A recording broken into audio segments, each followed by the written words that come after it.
Nouvelle vidéo d'Alex Hitchens, Droit du Nord, les 4 raisons pour lesquelles vous êtes pauvre. Nous allons réagir à cette vidéo et bien sûr je vais dire ce que je pense bien sûr de ces propos. Allez, c'est parti.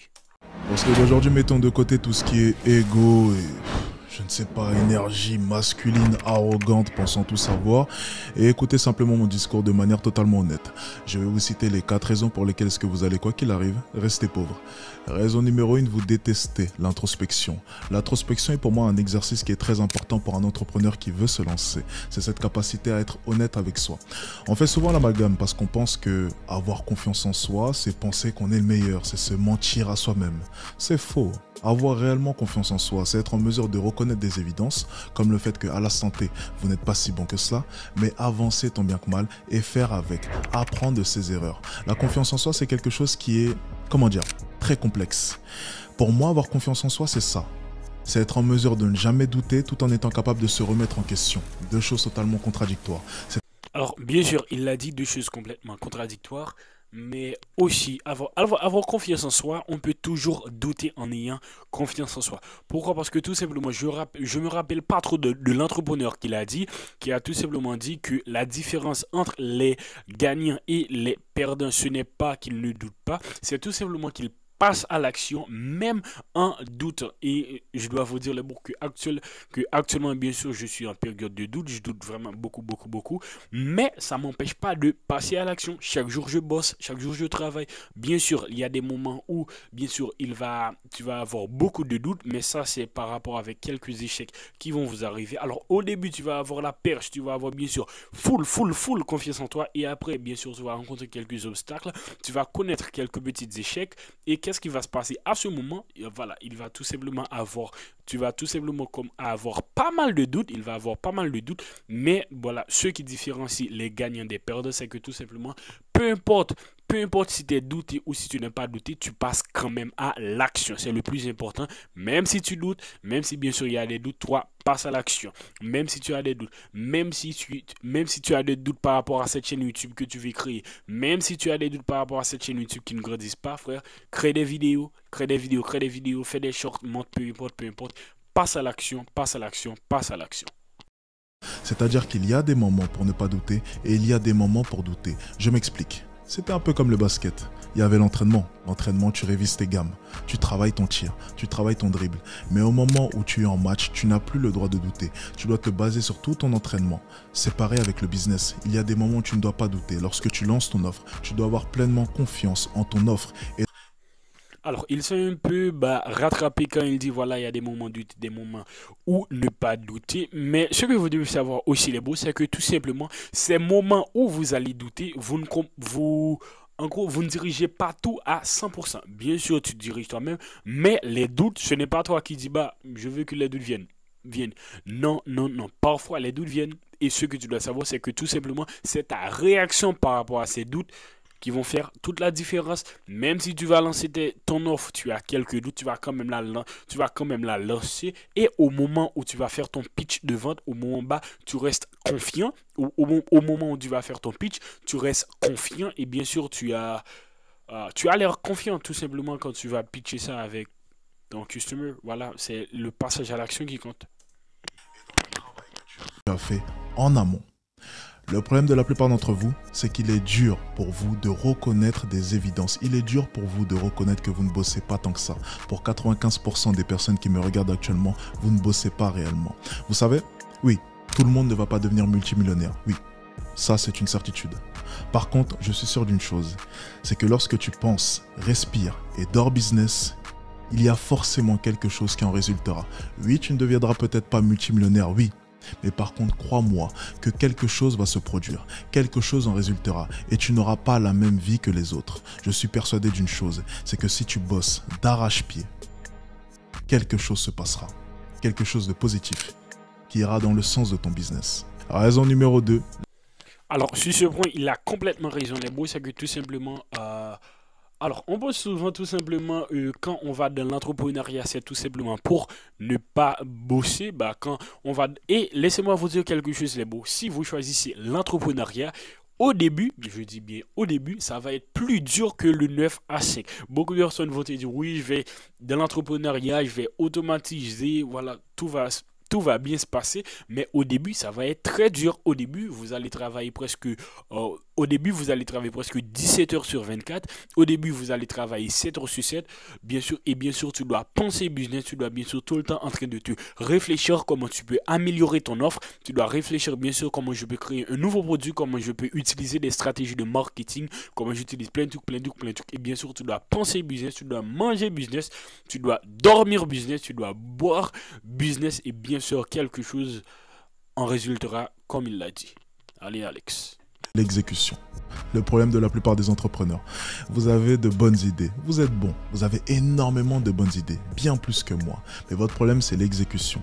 Je le dis souvent, je ne suis pas plus malin que les autres, je ne suis pas plus intelligent que les autres. Par contre, je sais exécuter mieux que les autres. Je suis un exécuteur, j'exécute. J'ai une idée, je l'exécute. J'ai une autre idée, je l'exécute. Et c'est comme ça que j'ai réussi. J'ai dû lancer peut-être 15 business en l'espace de 4 ans. Tout simplement parce que j'exécute constamment. Imaginez que ce n'est qu'à partir de la 20e idée que ça fonctionnera. Mais si vous prenez à chaque fois 1 an pour exécuter une idée, cela vous prendra 20 ans pour réussir. Nous voulons réussir maintenant. Alors si vous voulez réussir maintenant, il va falloir exécuter. Lorsque nous exécutons, Alors là, il a complètement raison, les bros. C'est tout simplement, c'est le passage à l'action qui compte. Et actuellement, il y a un problème. Il y a un problème tout simplement avec les entrepreneurs en ligne. Il y a un problème avec les entrepreneurs en ligne. Pourquoi? Parce que tout simplement, nous sommes producteurs et nous sommes aussi consommateurs. Et on a souvent... on confond souvent quand on produit et quand on consomme. Par exemple, entendre un podcast, c'est bien. Suivre un podcast, c'est bien. Regarder une vidéo YouTube inspirante, c'est bien. Regarder une interview, suivre des entrepreneurs, etc., c'est bien. Mais vous devez passer à l'action. Regarder 1 heure de vidéo YouTube de développement personnel. 1 heure de vidéo YouTube sur comment faire des business. 1 heure de vidéo YouTube comment faire des marketing. Regardez des formations, regardez des formations sans passage à l'action. Ça ne sert à rien, c'est l'exécution. Tu dois exécuter. Bien sûr, tu dois te former, mais aussi tu dois exécuter. Et ce que tu dois savoir, c'est que tu dois exécuter et tu dois exécuter. Bien sûr, tu dois apprendre, mais tu dois bien sûr exécuter. Il a complètement raison. une idée rapidement, on pense souvent qu'il n'y aura pas de qualité. Mais c'est faux. Vous pouvez faire les choses vite et bien. C'est totalement possible. Et surtout, vous pouvez faire les choses vite et pas forcément bien, mais elles deviendront bien par la suite. Je m'explique. Beaucoup de gars font l'erreur de trop bien préparer leur offre. Vous ne pouvez pas vendre tout de suite une offre parfaite. Lorsque je vends une formation, je sais éperdument qu'elle devra subir une mise à jour. Et c'est tout à fait normal. Je ne cherche pas tout de suite à produire le produit parfait, parce que ce n'est pas possible, le produit parfait n'existe pas. Par contre, j'essaie de faire mon maximum pour proposer un bon produit. Et je sais éperdument que les mises à jour viendront. Et je vais vous dire une chose, c'est par moments même mieux. Pourquoi? Je sors un produit que je pense bon. Ensuite, je sais éperdument qu'il va subir des mises à jour qui seront en accord avec les avis clients. Ce qui permettra ainsi de créer une formation qui répondra parfaitement aux besoins des clients. Parce que les chapitres qui suivront seront parfaitement adaptés à l'envie des clients. Vous pouvez lancer les choses vite et bien. Alors là, bien sûr, il a complètement raison. Alors, ce qu'il vient de résumer, c'est un peu le livre Lean Startup. Alors, c'est pas exactement comme ça, mais Lean Startup dit tout simplement, tu as une idée, tout simplement, tu vas bien sûr lancer ton produit, tu vas lancer un produit minimum viable, tu vas bien sûr une version un peu réduite du produit. Et qu'est-ce que tu vas faire? Tu vas repérer un peu les témoignages, les avis clients, les commentaires, peu importe. Et bien sûr, après, tu vas pouvoir améliorer ton offre. Mais bien sûr, tu peux commencer à récolter tes premiers euros par rapport à la version 1 du produit. Mais fais bien attention de créer un bon produit. Ce n'est pas une excuse pour créer un produit médiocre, pour créer un produit de basse qualité. Tu dois bien sûr créer un bon produit. Tout simplement, tu ne dois forcément pas être dans l'excès au début. Allez, on commence. Ne l'oubliez pas. Troisième raison, vous ne comprenez pas la dureté du business. Écoutez, tous ceux qui pensent que le business fonctionne forcément avec une stratégie de gagnant-gagnant, vous n'avez rien compris au business. À partir du moment où il y a un grand enrichissement, il y a un grand appauvrissement. Tous les grands businessmen que vous connaissez, tous les grands businessmen sur la toile ont un seul objectif, c'est prendre votre argent. Vous en particulier. Je m'explique. Lorsqu'on se lance en business, on pense souvent que prendre l'argent aux riches est bien plus simple, parce que le riche est en abondance au niveau de l'argent. Eh bien, c'est totalement faux. En réalité, il est bien plus simple de prendre de l'argent à pauvre, parce que le pauvre ne sait pas gérer son argent. C'est d'ailleurs pour ça qu'il est pauvre. Le riche étant riche parce qu'il sait gérer son argent. Et je me mets simplement à la place du riche, étant donné que je le suis actuellement. C'est simplement que j'ai tellement de propositions vis-à-vis de personnes qui pensent pouvoir gérer mon argent que je ne fais plus confiance. Je fais justement encore plus attention. Par contre, si tu me récupérais il y a de cela 3 ans, parce que je gagnais un peu moins, eh bien investir énormément d'argent, ça aurait été bien plus intéressant pour moi. J'étais plus dans l'optique de faire des gros coups, de faire des paris, de faire confiance.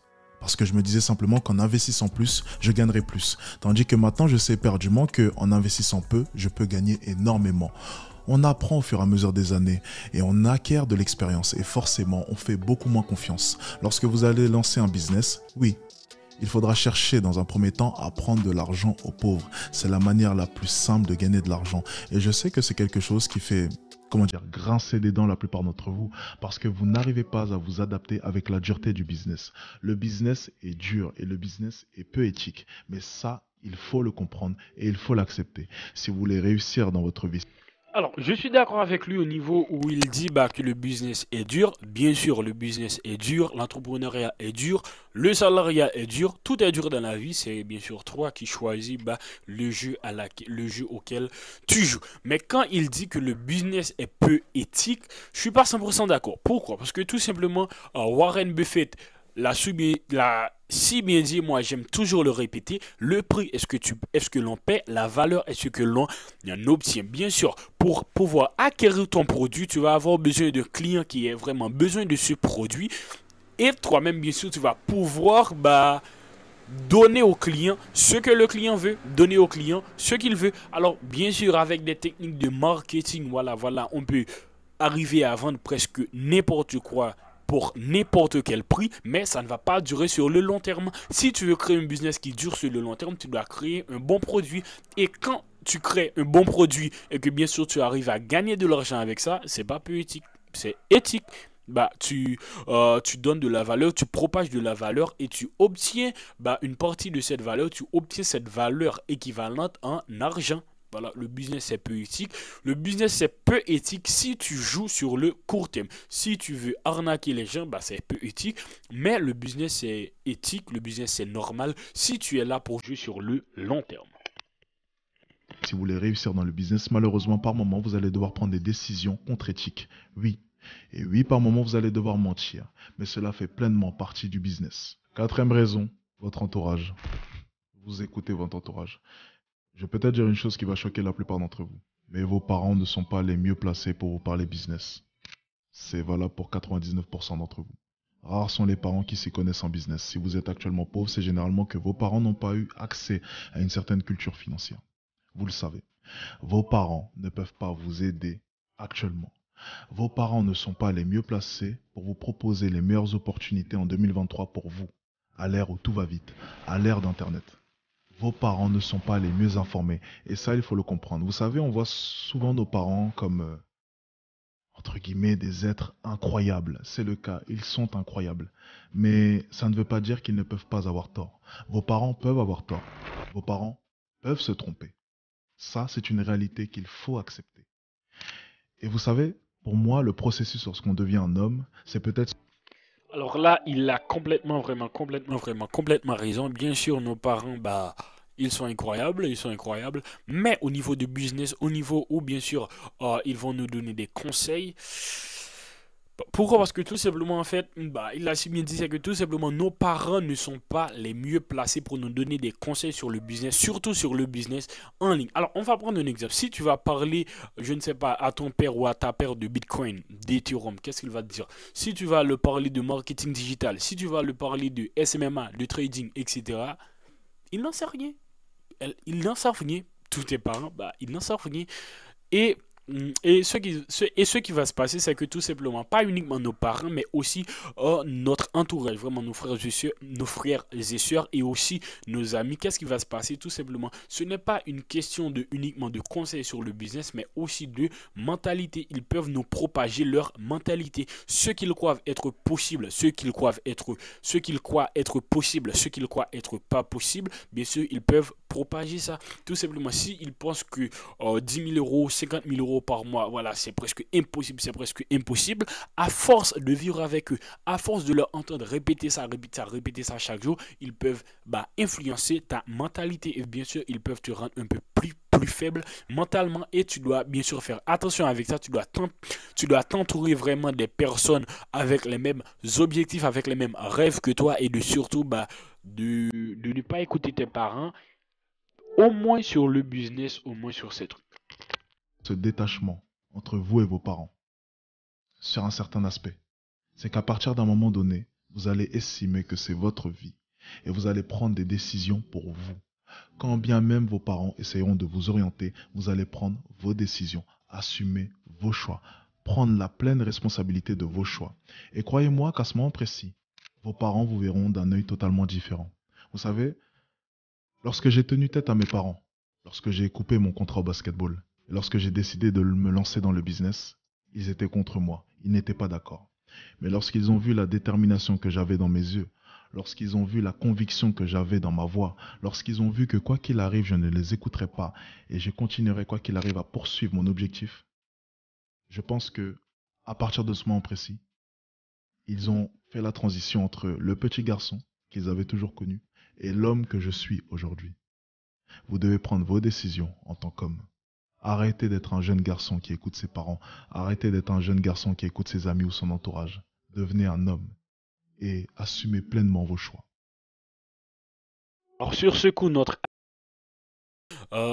mais en fait, dans la transition, ce que vous devez savoir, c'est que cette transition où vos parents vont commencer à croire en vos projets, cette transition va se faire quand? C'est tout simplement quand tu vas avoir des résultats. Quand tu le dis que voilà, tu peux gagner ta vie sur Internet, tu peux faire ceci, tu peux faire cela, et qu'il te dit non, actuellement, toi, tu n'as aucune raison de protester. Pourquoi? Parce que tout simplement, tu ne gagnes pas encore ta vie avec ça. Tu dois tout simplement te dire, ok, je vais bosser. Et tout simplement, quand tu commences à avoir tes premiers revenus, quand tu commences bien sûr à avoir tes premiers revenus, tu vas montrer que c'est possible. Et bien sûr, cette transition va se faire. Alors, notre Alexis Chance, aujourd'hui, là, il nous a donné vraiment de beaux conseils. Mais bien sûr, il y a des points où je ne suis pas trop d'accord avec lui.